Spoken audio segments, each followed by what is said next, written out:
They call him El Jardinero, the gardener. And not because he has a thing for plants. What this man had been growing for over a decade was a criminal empire, generating close to $500 million a year, while also running scams that stole hundreds of millions from regular Americans. He was El Mencho's right hand, the number 2 of CJNG, and on April 27, 2026, the Mexican Navy showed up with 500 soldiers and 6 Black Hawks to get him. The 60 hitmen guarding him fled like rats, leaving him alone. And El Jardinero, they found him hiding in a drainage ditch. Today I'm telling you his story, because this just happened. There are details nobody else is covering, and all of this is going to genuinely surprise you. My name is Nicola, and welcome to the Cartel Insider. Audias Flores Silva was born on November 19, 1980, in Huetanamo, Michoacán, a small mountain town. The kind of place in Mexico that has produced a lot of the biggest names in the drug trade. From a young age he got into trafficking, and from a young age he made his first major mistake. He got caught in the United States. He was charged with drug trafficking, convicted, and served 5 years in a US prison. When he got out, he came back to Mexico, and he came back different. More mature, more calculated, more disciplined. And that's when he met the man who would define the rest of his life, Nemesio Oseguera Cervantes, El Mencho. Inside the cartel he picked up several aliases: El Audi, El Bravo Dos, El Matajefes, El Señor de las Flores, and the one that stuck was El Jardinero. But his career wasn't a straight line. In 2016 he was arrested by Mexican authorities, accused of his alleged role in an ambush on police officers in Jalisco. The massacre of 15 cops, an incredibly brutal crime. They arrested him. But El Jardinero had contacts. 3 years later, in 2019, using his lawyers and his connections, he got his freedom back. Just walked out. And when he did, he didn't go into hiding. He went straight back into the CJNG structure, stronger than ever. This is where the story gets interesting. A lot of people think El Jardinero was just some armed group commander who ran his crew, not even close. He was also moving massive quantities of drugs. He was a top-level operator, a narco-businessman, if you want to call it that. His network moved every single year 5 tons of cocaine, around $75 million, 9 tons of heroin, another 160 million, 43 tons of marijuana, 95 million more, and 10 tons of meth, another 35 million. And if you add fentanyl, you can tack on many more millions. I just don't have that specific number. So in total his structure was generating over $400 million a year, close to $500 million just from drugs. To pull that off, he controlled ports, clandestine labs, warehouses, secret airstrips, the full operation, semi-trucks hauling cocaine up from Central America, distribution cells across the US, California, Texas, Illinois, and product reaching all the way to Spain. His territory was enormous: Jalisco, Nayarit, Zacatecas, Michoacán, Guerrero. And here's something almost nobody knows. El Jardinero wasn't just moving drugs, he was also scamming American tourists. How? Timeshares.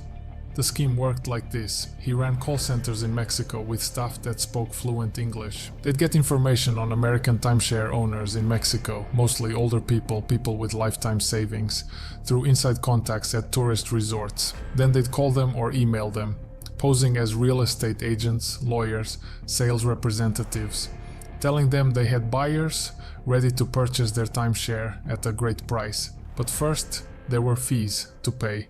And of course that money never came back. And when the victim realized they'd been conned, sometimes another contact would appear, someone pretending to be a lawyer or a government official, offering to help recover the lost money. That was also the cartel. They'd take another payment. The US Department of the Treasury has this operation directly tied to El Jardinero and the CJNG in Puerto Vallarta and Riviera Nayarit. Between 2019 and 2023, the FBI received over 6,000 complaints from American victims who lost nearly $300 million to these scams. 300 million just from timeshares. Now here's the part that nobody saw coming in 2024. When the war in Sinaloa between Los Chapitos, El Chapo's sons, and El Mayo Zambada's faction spiraled out of control. The Chapitos needed backup, and to find it they knocked on the door of the man who kidnapped them back in 2016, the CJNG, and the man who opened that door was El Jardinero. He met with representatives of the Guzman family, including Alejandro Guzman, a cousin of Los Chapitos, in Guadalajara and Nayarit, acting directly on El Mencho's behalf. The terms of the deal were, the CJNG would lend manpower and weapons to Los Chapitos, and in return, the Guzman brothers would open up some of their routes for Jalisco product. By late 2024, the rumors exploded online. A video surfaced of armed men shouting, "The rumors are true, CJNG and Los Chapitos are together now," firing into the air, celebrating what looked like a new era. Son ciertos. La alianza del Cartel Jalisco Nueva Generación y la Chapiza está confirmada. La limpia ha comenzado. Pura gente del señor Mencho y del señor Iván. There also were pictures of armed groups wearing patches reading Gente del Jardinero, El Jardinero's people, rolling into Sinaloa to back the Chapitos. By 2025, people started talking about Mencho, assigning him as the Chapitos' head of security. Though let me be clear, that's not true. The Chapitos already have their own security chief, but El Jardinero was sending them serious manpower, a lot of people, including hitmen brought in from Colombia, and Nayarit became a safe zone. The Martinez Larios brothers, El Gabito and El Casco, their boss El Cuarenta, Major Chapito figures, and guys who ran operations in Mazatlan, all of them escaping the Sinaloa War. Even Ivan Archivaldo himself, El Chapo's oldest son, took refuge there. Everyone found cover in El Jardinero's territory. Then came February 2026. The Mexican army killed El Mencho, and in that vacuum El Jardinero's position shifted completely.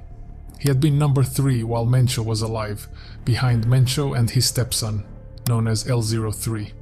With Mencho dead, his relevance shot up to number 2 in the cartel.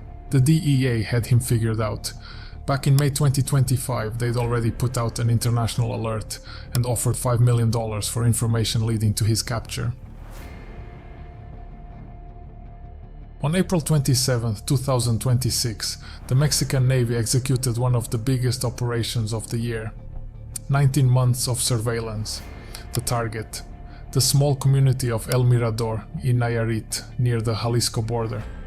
What they found was a well-protected Jardinero. He wasn't out there alone or low-key. He had a security ring of 60 armed men and 30 trucks with him every time. But the government didn't show up with 4 patrol cars. They came with 4 surveillance aircraft, 6 Black Hawk helicopters, 120 direct action troops, and 400 naval support elements, over 500 military personnel total. The sicarios, the same ones who brag in corridos about being the bravest and best equipped, shouting their boss's name with pride.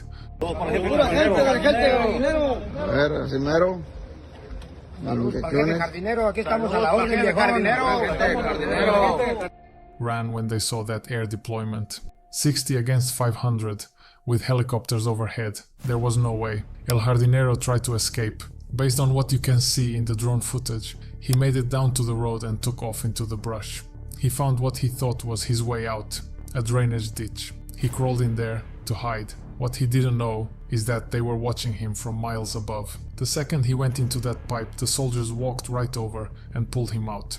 They literally fished him out of a drainage ditch, safe and sound, no shots fired.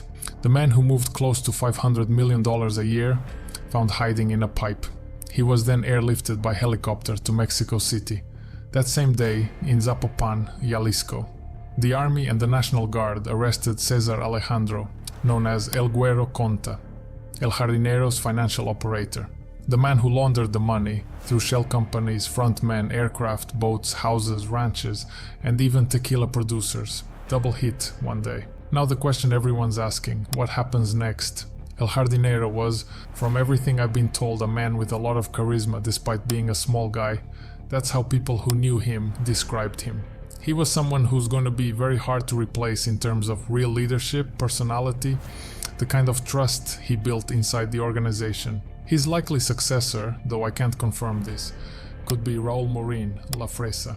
And none of this means the structure is going to collapse. Organizations like his have layers, they have people, they have resources. The drugs are going to keep moving, the roots are going to stay active. And on the other side, there's an equally important question. What happens to the Chapitos CJNG alliance that El Jardinero helped build? Without its architect, does that deal survive? I personally think that yes, but we'll find out in the coming months. Because in this world, power vacuums fill up fast, and usually with blood. I'm Nicola from the Cartel Insider, and these are the kind of stories and details you're only going to find here. Subscribe because there's a lot more coming, and trust me, it only gets worse.